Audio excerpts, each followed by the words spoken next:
2025년 새롭게 시작하는 월간 오건영, 대한민국 최고의 거시경제 전문가이신 신한 프리미어 패스파인더 단장이신 오건영 단장님을 모시고 오랜만에 거시경제 이야기를 들어보도록 하겠습니다. 반갑습니다. 네, 안녕하세요. 네, 이 패스파인더라고 하면 막 나가서 막 수색 정찰하고 정보 네네. 캐오고 이런 막 개척자 네네. 뭐 이런 거던데 얼마 전에 기사 봤더니 은행에서 한 100여 명으로 규모를 많이 늘렸다는 기사를 봤습니다. 이게 보시면은 신한 프리미어 패스파인더인데요. 이 프리미어가 신한은행하고 신한증권하고 그 자산관리, 웰스 매니지먼트 브랜드를 만들었어요. 그래서 저희 이제 신한은행하고 증권에 전문가분들이 있는데 이 전문가분들 100여 명 정도가 이제 그룹을 해가지고요. 이제 우수 고객분들한테 이제 상담을 해드린다는 게 그분들이 어느 길로 가야 되는지 이런 걸 이제 처음에 저희가 개척해드리는 이제 그런 서비스를 좀 제공을 하고 있습니다. 그 사진을 봤더니 거기에 한 가운데 앉아 계시더라고요. 되게 중요한 분이시구나. 그게 아니고 이제 다 훌륭한 분이신데 제가 거기서 뭐 이렇게 단장이라기보다는 총무 뭐 이런 개념으로 봐주시면 좋을 것 같습니다. 아무튼 그런 훌륭하신 단장님한테 우리 구독자분들과 함께 생생한 경제, 투자 이야기를 들을 수 있어서 정말 감사드립니다. 열심히 노력하겠습니다. 네. 자, 오늘 제가 단장님께 오늘 어떤 주제로 할까요?라고 이렇게 메시지를 네네. 드렸는데 금통위 금리 인하 결정된 것부터 한번 이야기를 네네. 풀어가 보자고 하셔서 네네네. 자, 그럼 먼저 기준금리를 우리 금통위가 내렸는데 네. 왜 내렸고 네. 어떤 효과가 나올지 그 부분부터 설명을 좀 해주시죠. 네, 일단 첫 번째는요. 보통 중앙은행이 통화 정책을 결정을 할 때 가장 많이 보는 게 성장하고 물가를 봅니다. 그 보면은 지금 우리나라 소비자 물가 지수가 2%보다는 좀 낮거든요. 중앙은행이 목표로 하는 건 연 2% 정도 물가가 올라가는 건 허용하겠다 이건데. 미국이랑 비슷하네요. 그 그렇죠. 인식은. 네네. 근데 이제 2% 정도 되는데 지금 그거보다는 우리나라는 낮은 편이거든요. 미국은 높지만. 그러면 이제 물가를 보면은 금리를 인하해도 큰 문제는 없어요. 그리고 또 하나는 이제 우리나라 성장인데요. 아마 이제 같은 기사를 좀 보셨겠지만 어제 저도 깜짝 놀란 게 한국은행에서 성장률 전망을 1.5로 낮췄어요. 1.5는 제가 뒤에서 다시 말씀드리겠지만 이게 굉장히 좀 낮은 수준이거든요. 그리고 이제 그 성장률 전망이 안 좋아지는 데에는 사실은 우리나라 내수 경기가 좀 어렵다 이제 이런 것들도 좀 많이 담겨 있습니다. 참고로 우리나라 소비 관련 지표가 3년 내내 빠지고 있습니다. 3년 내내 부진한 편인데요. 그러면은 이게 너무 소비가 위축되는 게 이력화되별 이력 현상처럼 마치 고질병처럼 남아버리는 문제가 생기게 되죠. 그럼 성장하고 물가를 보면은 기준금리를 인하해도 하나도 이상하지가 않습니다. 지금의 금리가 높은 수준이거든요. 근데 이제 기준금리를 팍팍 인하하기가 어려운 게 몇 가지 또 다른 요인이 있습니다. 한국은행에서 요즘 어떤 얘기를 하고 있냐면 조금 어려운 말씀이긴 한데 통합적인 통화정책 관리 체계라는 걸 가져왔어요. 통합적인. 네, 그럼 통합적이라는 게 뭘 통합했다는 얘기냐? 선진국 같은 경우는 미국 같은 케이스는 방금 말씀드린 것처럼 성장하고 물가만 보면서 금리를 결정해도 되거든요. 근데 미국과 같은 선진국이 아니라 한국처럼 원화, 그러니까 선진 통화가 아니죠. 기축 통화가 아닌 원화를 가지고 통화 정책을 결정할 때에는 이 성장하고 물가뿐만 아니라 금융 안정이라는 요인을 또 같이 고려해야 된다. 이렇게 얘기를 합니다. 그럼 금융 안정이 뭐지? 라고 생각이 되는데 금융 안정에는 두 개가 있어요. 대내적인 금융 안정하고 대외적인 금융 안정이 있습니다. 대내적인 금융 안정은요. 이런 거죠. 가계 부채의 증가. 그러니까 금리를 어설프게 낮춰 놓으면은 사람들이 이자가 싸니까 더 잡아 써가지고 부동산 투자를 하거든요. 그럼 그렇죠. 가계부채의 급증과 부동산 가격의 앙등을 부를 수 있습니다.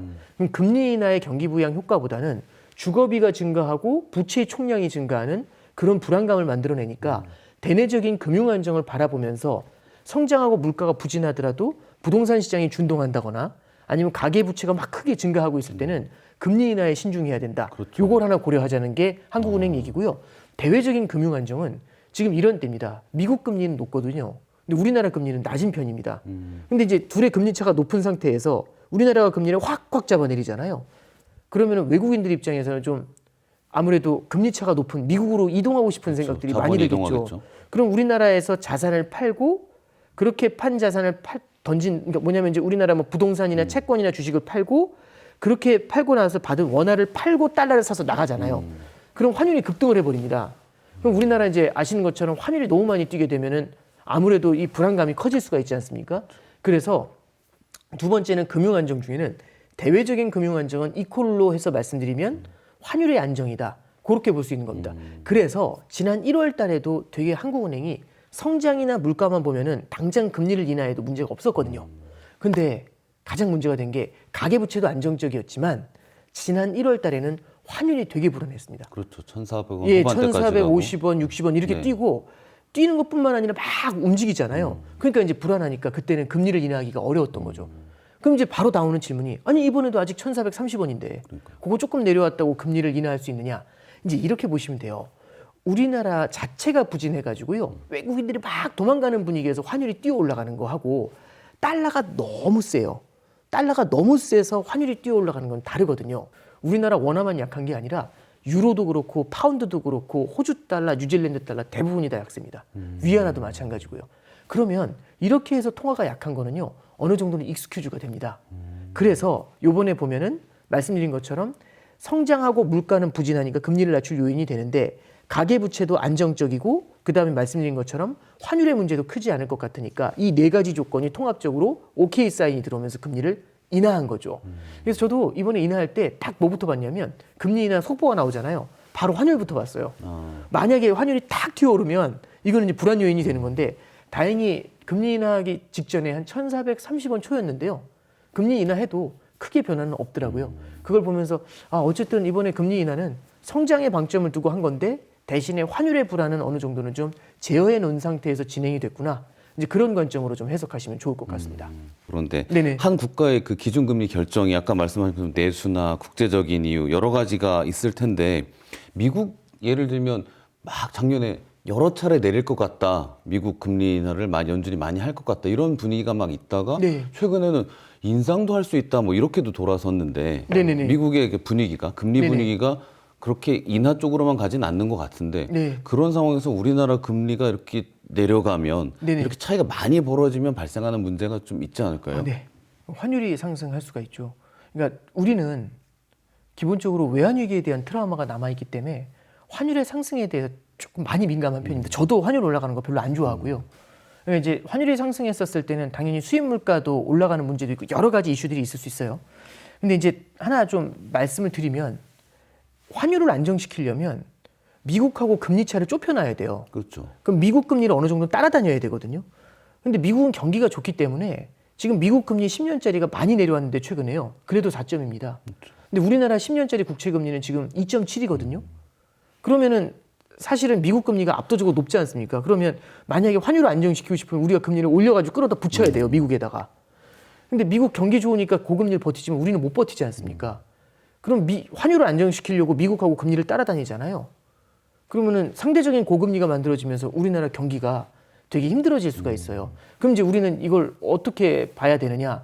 환율의 안정을 포커스를 두면 약간의 고금리가 유지가 되니까 내수 경기가 어렵잖아요. 환율의 안정을 일정 수준 좀 내려놓고 내수 경기에 포커스를 두면서 금리를 인하하는 방법을 택할 수가 있죠. 그러면 이제 환율이 뛰어 올라가는 문제가 생기잖아요. 우리가 금리를 인하하니까. 근데 이제 아까 말씀드렸던 것처럼 다른 나라 통화도 다 약세를 보이고 있지 않습니까? 그래도 이제 내수 쪽에 포커스를 둔 게 조금 더 51대 49의 관점에서 봤을 때는 더 현명하지 않냐? 이제 이런 전략을 선택한 것 같습니다. 네. 그런 정책 결정이 되게 중요하네요. 그러면. 그렇죠. 모두를 만족시킬 수 있는 그런 정책 결정이라는 건 존재하지 않으니까요. 그러니까 참 고심이 많을 겁니다. 이 부분도요. 결론도 조심스럽게 보이고 움직여야죠. 어떤 정책을 했을 때 바로 그 이후에 벌어지는 현상 때문에 잘했네 못했네도 금방 판가름이 나기도 하네요. 네, 그렇죠. 네네.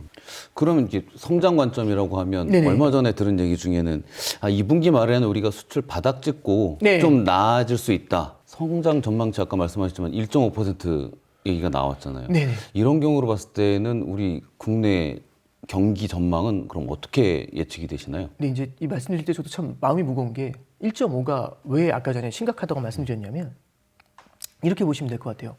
이게 해마다 GDP 성장률이라는 게 있거든요. 해마다 성적표가 있으니까 2000년부터 2024년까지 25년치 성적표가 있죠. 각각 해마다 GDP 성장률이 나올 겁니다. 근데 그럼 그 중에서 25년간 제일 안 좋은 때가 언제냐? 2020년입니다. 마이너스 0.7 정도 성장했어요. 근데 2020년 하면 기억나시는 게 코로나 때죠. 그렇죠. 그러니까 그냥 이해가 되지 않습니까? 그럴 수밖에 없었네. 그 다음 안 좋았을 때가 2009년도입니다. 리먼이 2008년 9월에 파산했거든요. 그렇죠. 금융위기잖아요. 그것도 이해가 되죠. 그때 플러스 0.6% 성장했어요. 굉장히 저성장이었죠. 그러면 방금 말씀드린 건 코로나나 금융위기죠. 누가 들어도 이거는 좀 안 좋게 나올 수밖에 없었네. 불가항력적이네. 이 느낌이 드는데 이런 거대한 위기를 제외하고 그럼 언제가 제일 안 좋았냐? 2023년이 제일 안 좋았습니다. 그때 2023년도가요. 1.4% 성장했습니다. 그럼 만약에 지금 1.5를 찍었잖아요. 그러면 이 여기서 조금만 더 성장률이 하향 조정되면 2023년의 기록을 깨버리는 겁니다. 그러니까 이게 낮구나라는 느낌보다는요. 1.5가 무슨 느낌이지? 요 정도 느낌으로 25년치 중에서 위기를 제외한 최악이다. 이제 이렇게 해석을 해주시면은 그 숫자에 대한 감이 조금 오실 것 같고요. 근데 이제 다만 저도 이제 너무 무거운 말씀보다도 이렇게 이제 성장률 전망치가 낮잖아요. 그러면은 경기 부양에 대한 니즈를 환기시켜주는 역할을 하기도 해요. 그러니까 그게 낮게 나와서 좋은 거다라는 말씀보다는 이렇기 때문에 조금 심각하니까 어떻게든지 좀 경기 부양을 좀 포커스를 두자라는 얘기가 나올 수 있죠. 그래서 한국은행에서도 어제 나온 얘기 중에 기준금리를 추가로 좀 인하할 것에 대해서도 어느 정도는 좀 동의하는 표현을 좀 얘기를 했고 그래서 아마 연내 두세 차례, 어제를 포함해서 두세 차례 정도 기준금리 인하가 될 것 같다. 요 얘기가 첫 번째고요.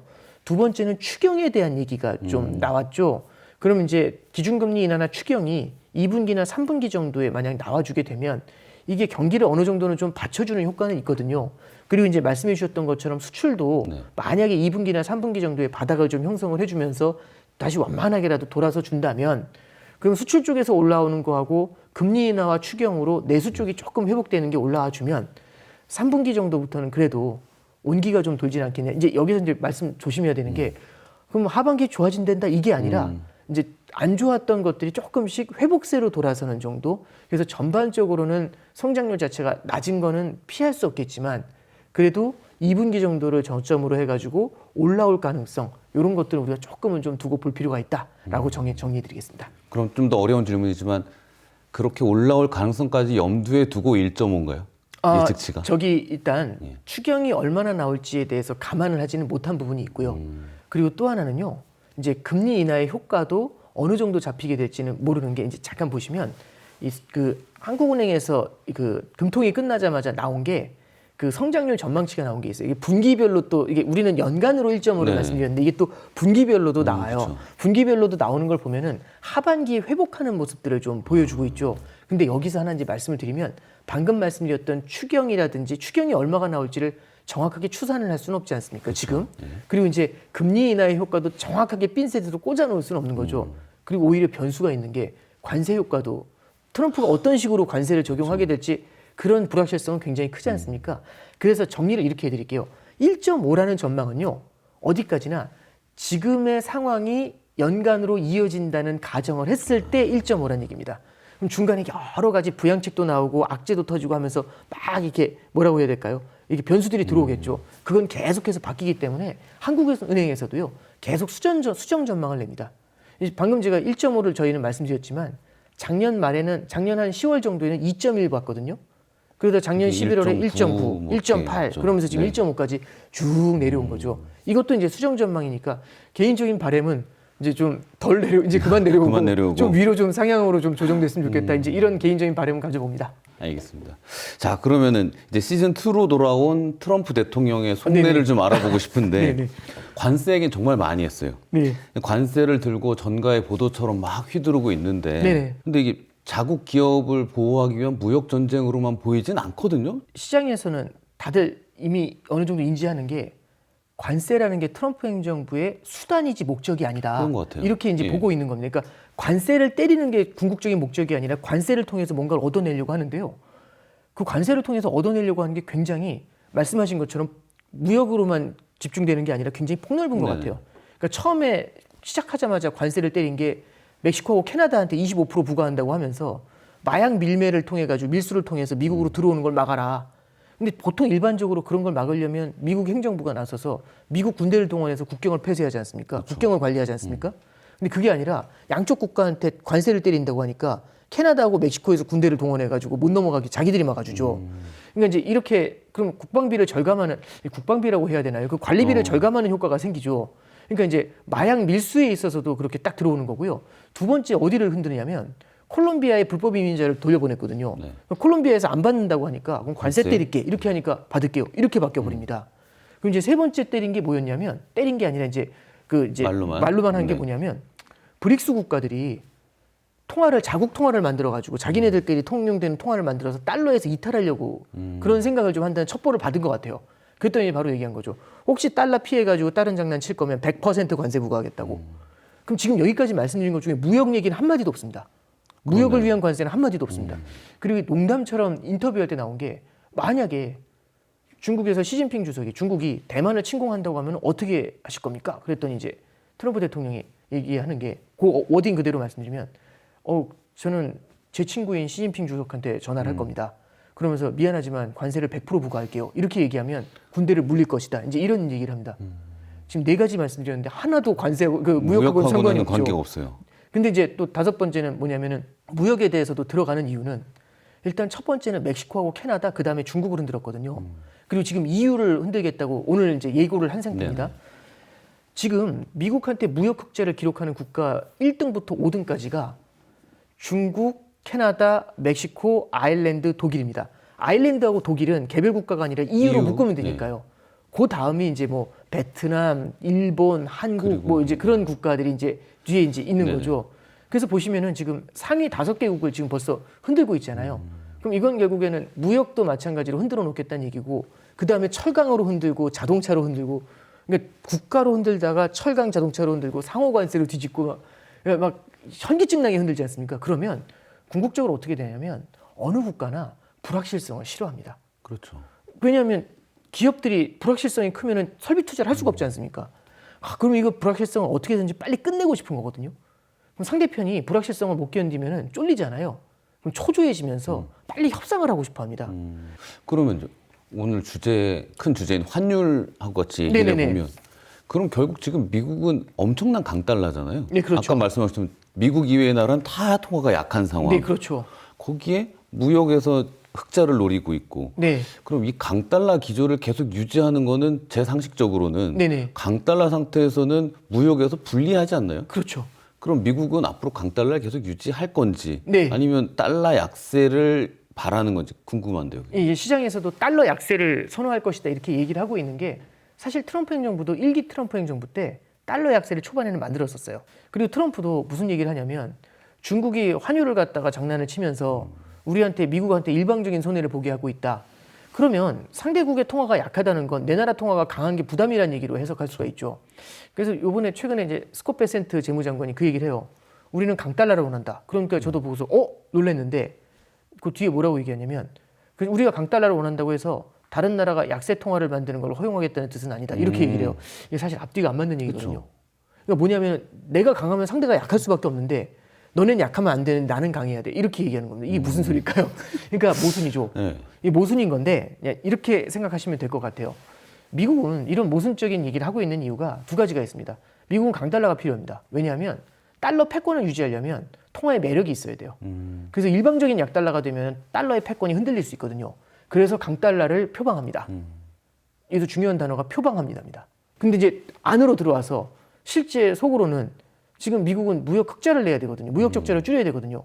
그러려면 달러 약세가 필요합니다. 그럼 이제 두 가지가 다 나왔잖아요. 달러 강약세 이렇게 할 수는 없지 않습니까? 그렇죠. 그러면 이제 예를 들어서 부시 행정부 때는요, 2000년대 그때는 미국의 재정 적자랑 무역 적자가 크니까 겉으로는 달러 강세를 말하면서 뒤로는 달러 약세를 가져가요. 그때 달러 값이 엄청 빠졌습니다. 그래서 기억하실지 모르겠는데 2007년도 10월 달에 원달러 환율이요 900원이 됐었습니다. 1,000원 아래로 네, 1,000원 아래로 내려가서 900원까지 내려갔었죠. 이제 그래서 참고로 말씀드리면 트럼프 행정부에서도 결국에는 무역 적자를 해소하기 위해서 달러에 대해서 충분히 고민을 하게 될 텐데요. 근데 우리가 이제 생각하는 것처럼 대놓고 달러 약세 이렇게까지는 않을 것 같고요. 옛날엔 그런 적이 있었어요. 80년대에는. 근데 그렇게 가기에는 좀 어려울 것 같고 조심조심하면서 슬금슬금 달러를 약세로 만들면서 무역 적자를 해소하는 방안, 거기에 대한 고민을 좀 하게 될 것 같습니다. 그럼 환율이라는 거는 네네. 거래상에서 벌어져서 조정이 되는 거잖아요. 네네. 근데 한 국가가 의도를 가지고 달러를 약하게 만드는 방법 그런 게 있나요? 이제 사실은 80년대에는 그게 가능했어요. 왜냐하면 외환시장 규모가 작다 보니까 각국이 연합해가지고 그때는 G5가 연합했거든요. 5개 국가가. 5개 국가가 연합해가지고 환율 외환시장에 개입을 하면은 외환시장이 흔들렸었어요. 그래서 그때 이제 엔화가 달러당 250엔 정도 했거든요. 그러니까 250개의 엔화가 있어야 1달러를 살 수 있었는데 85년에는 이게 딱 1, 2년 만에 120엔까지 빠졌습니다. 그러니까 120개만 있어도 1달러를 살 수 있으니까 엔화가 엄청나게 세진 거죠. 그게 이제 그 5개 국가가 모여가지고요. 달러를 막 파는 거죠. 그러면서 엔화를 사들이는 겁니다. 그러면은 엔화 강치가 올라가고 달러 가치가 떨어지니까 그게 환율을 이제 찍어 눌렀던 거거든요. 근데 이제 그 트럼프 행정부의 그 재정 기획자들도 지금은 그때하고는 시절이 달라서 외환시장 규모도 워낙 크고 하니까 지금은 국가가 개입해서 흔들어놓는다 이건 불가능하다는 건 동의하고 있습니다. 근데 대신에 이런 건 가능하죠.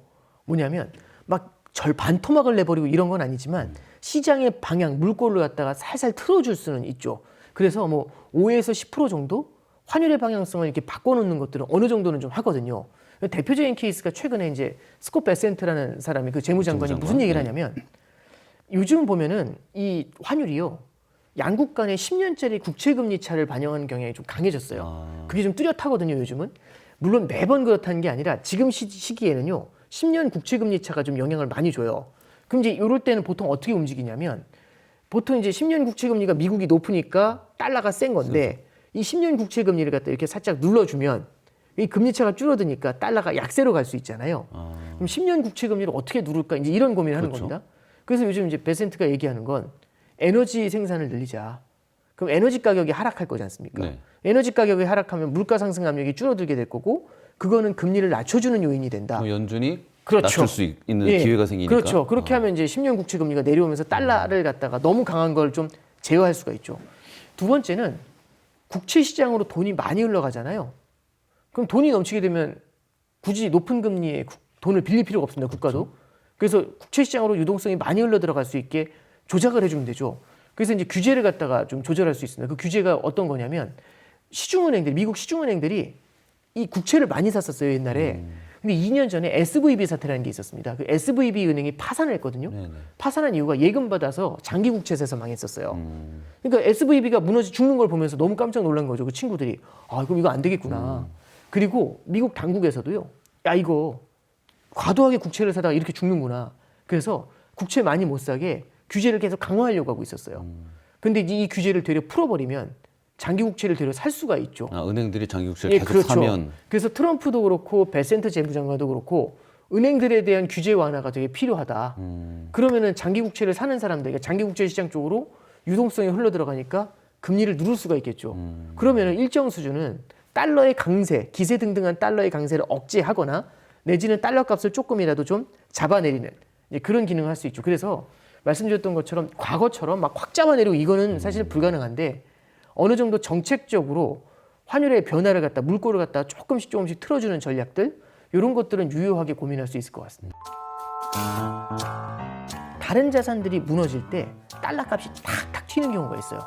굉장히 위험한 순간에 예를 들어서 외환위기 때 금융위기 때 1,600원 갔고요. 외환위기 때 2,000원 갔거든요. 그리고 최근에 우리나라의 정정불안이 커지니까 코스피가 무너지면서 갑자기 달러가 탁 튀지 않습니까?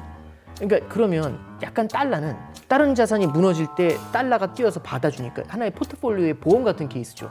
그럼 질문이 이렇게 들어가는 겁니다. 그럼 보험을 다 해야 되냐 아니면은 주식이나 채권을 다 해야 되냐? 보험은요.